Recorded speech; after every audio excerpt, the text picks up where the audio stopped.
आज एक बार फिर उसी कहावत को याद करने की जरूरत महसूस हो रही है कि जो दूसरों के लिए गड्ढा खोदता है वो खुद उसी गड्ढे में जाकर गिर जाता है। अब देखिए ना, एक तरफ राहुल गांधी को एक बार फिर एक बड़े केस से राहत मिल गई, केस ही समाप्त हो गया, तो दूसरी तरफ राहुल गांधी को फंसाने के लिए मोदी साहब के चेले ने जो याचिका लगाई थी ना, वो याचिका अब अमित शाह साहब के गले की फांस बनती हुई नजर आ रही है। एक बार फिर अमित शाह साहब की फजीयत होना, बेइज्जती होना तय है। और इन सब के बीच राहुल गांधी तो बकायदा कहते हैं कि मेरे ऊपर 36 मेडल हैं। हालांकि उनके छाती पे लगने वाले ये मेडल्स, इनकी संख्या यानी कि ये मुकदमे, इनकी संख्या हर गुजरते दिन के साथ बढ़ती जाती है। लेकिन हालिया दिनों में 4 बड़े केसेस ऐसे भी रहे जिनसे राहुल गांधी को बड़ी राहतें मिली है। जरा आज सारी बातें विस्तार से करने की जरूरत है और आज मुख्य तौर पे 2 मुकदमों की बात करेंगे। एक केस आज खत्म हुआ है तो दूसरे केस में गृह मंत्री साहब ही फंस गए हैं, अमित शाह साहब ही फंस गए हैं। नमस्कार, मैं स्वप्निल और आप मुद्दा देख रहे हैं। दोस्तों, आगे बढ़ें उससे पहले वही छोटी सी अपील। मुद्दा इन दिनों एक गंभीर आर्थिक संकट से जूझ रहा है। एक तरफ हमारे मेन बैंक अकाउंट्स फ्रीज चल रहे हैं तो दूसरी तरफ हमारे 2.5 साल पुराने चैनल को हमसे लंबे समय तक छीन कर रखा गया था। ऐसे में डे टू डे ऑपरेशंस में मुद्दा को काफी मुश्किलों का सामना करना पड़ रहा है। लिहाजा आपसे गुजारिश है, यदि आप चाहें तो स्क्रीन पर दिख रहे क्यूआर कोड या फिर के नीचे दिख रहे यूपीआई नंबर्स के जरिए मुद्दा की छोटी छोटी मदद जरूर कीजिएगा। फिलवक्त हमें इसकी काफी आवश्यकता है। अब आगे बढ़ते हैं। दोस्तों, सबसे पहले तो मैं आपको बारी बारी से 2 खबरें ही दिखाता हूं। आपके स्क्रीन पर एक खबर है एनडीटीवी की, जरा गौर से देखिए क्या बताती है ये खबर। अब दूसरी खबर है न्यूज 18 की, इस खबर को भी देखिए। और इसीलिए मैंने चुन करके यही 2 वेबसाइट्स उठाई हैं, एक अडानी साहब का, दूसरा अंबानी साहब का। दोनों मोदी जी के अच्छे दोस्त हैं। अडानी साहब की जो वेबसाइट थी एनडीटीवी, वो खुल करके ये बता रही थी कि राहुल गांधी के खिलाफ दर्ज एक केस अदालत में दम तोड़ चुका है। और क्यों तोड़ दिया उस केस ने दम, उस पर जरा विस्तार से भी बात करेंगे। सावरकर मानहानि का मामला था। दूसरी तरफ दूसरी खबर बता रही है कि हाई कोर्ट सख्त हो गया है और उसने जांच फाइल शेयर करने के आदेश जारी किए हैं गृह मंत्रालय को। अब विस्तार से जरा इन दोनों केसेस की पहले चर्चा कर लेते हैं। साल था 2022।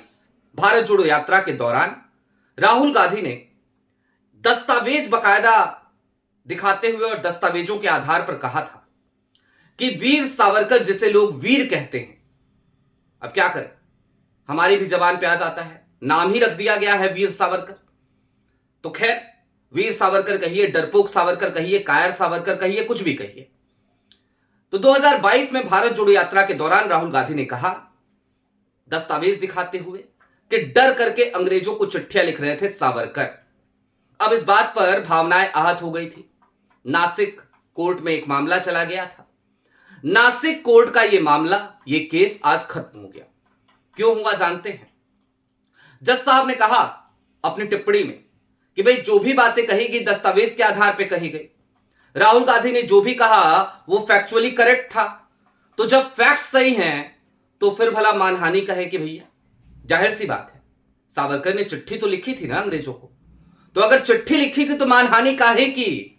ये सीधी बात आज की तारीख में नासिक के अतिरिक्त न्यायिक मजिस्ट्रेट ने कही और उस केस को रफा दफा कर दिया, उसका निपटारा कर दिया, उसको खत्म ही कर डाला।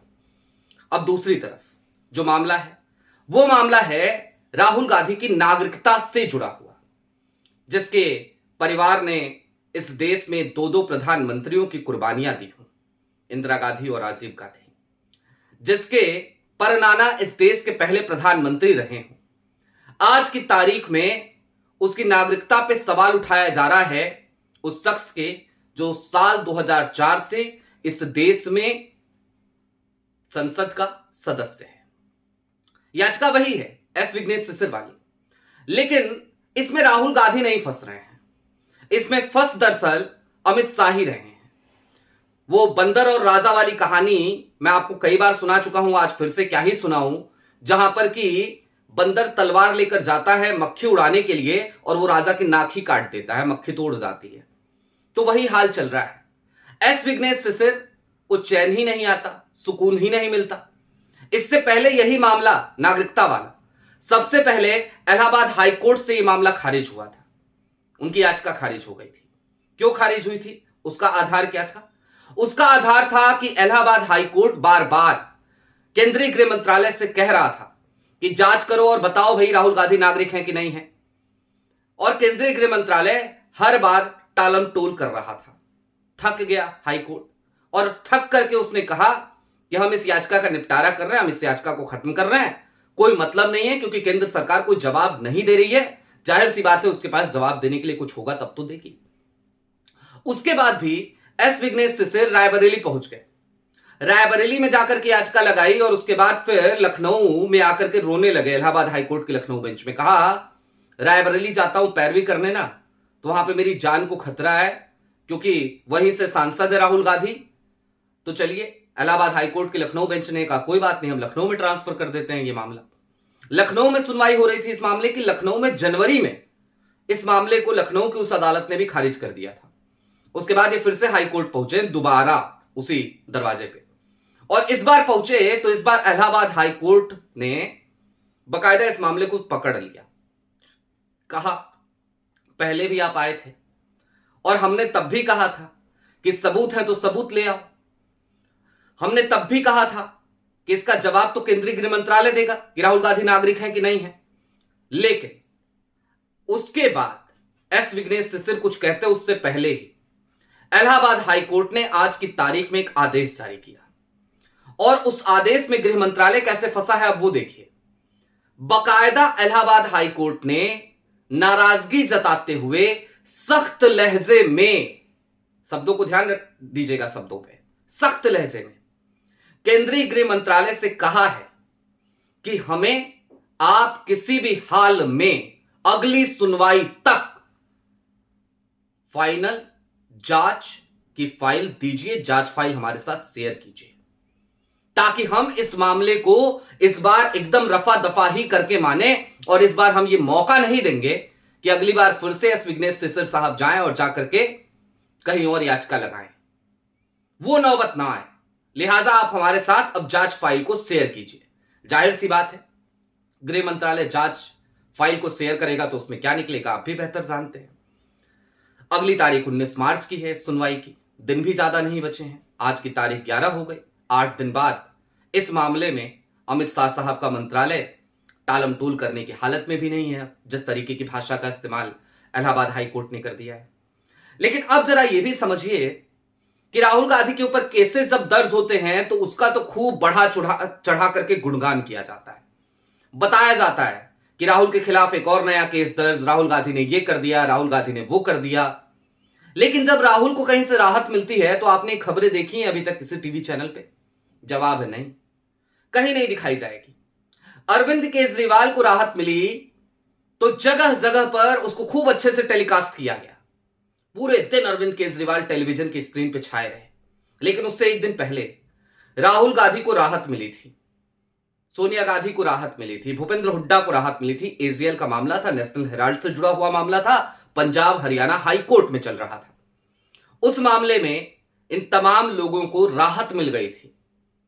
पंजाब हरियाणा हाई कोर्ट की फाइंडिंग्स थी कि भ्रष्टाचार हुआ ही नहीं है। उस मामले की खबर को पूरी तरीके से दबा दिया गया, कहीं नहीं चला। चलिए इससे आगे बढ़िए। मैंने आपसे कहा था कि 36 में से 4 मेडल कम से कम हुए राहुल गांधी के, अब जरा वो भी समझिए। ये तो मैंने आपको एजीएल का बताया, पंजाब हरियाणा हाई कोर्ट का। नेशनल हेराल्ड का मामला आपको पता ही है, प्राइवेट कंप्लेन के आधार पर उसको भी खारिज कर दिया गया था। हालांकि बड़ी चतुराई के साथ एक नया केस उस मामले में दर्ज किया गया, वो भी खारिज ही होगा, च्युइंगम की तरह भले खिसता रहे। वो दूसरा मेडल खत्म हुआ। सुल्तानपुर में अमित शाह मानहानि मामला चल रहा है, और अमित शाह मानहानि मामला अब उस मोड़ पर आकर खत्म हो गया है, खड़ा हो गया है, जहां पे अगली सुनवाई या उसकी अगली सुनवाई में वो मामला भी समाप्त हो जाएगा, खत्म हो जाएगा, उसमें भी कुछ नहीं बचा है। उसके अलावा ये सावरकर वाला मामला, ये भी खत्म हो गया। पुणे की अदालत में एक और सावरकर साहब वाला मामला चल रहा है, वो भी खत्म होने की कगार पे है। उसमें बार बार सावरकर साहब के पोते और गोडसे साहब के नाती, जी हां, सात्विकी सावरकर गोडसे के नाती भी हैं और सावरकर के पोते भी हैं, दोनों है वो।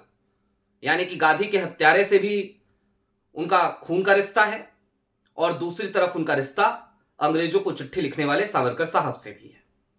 तो उस मामले में भी सात्विकी सावरकर बैकफुट में है।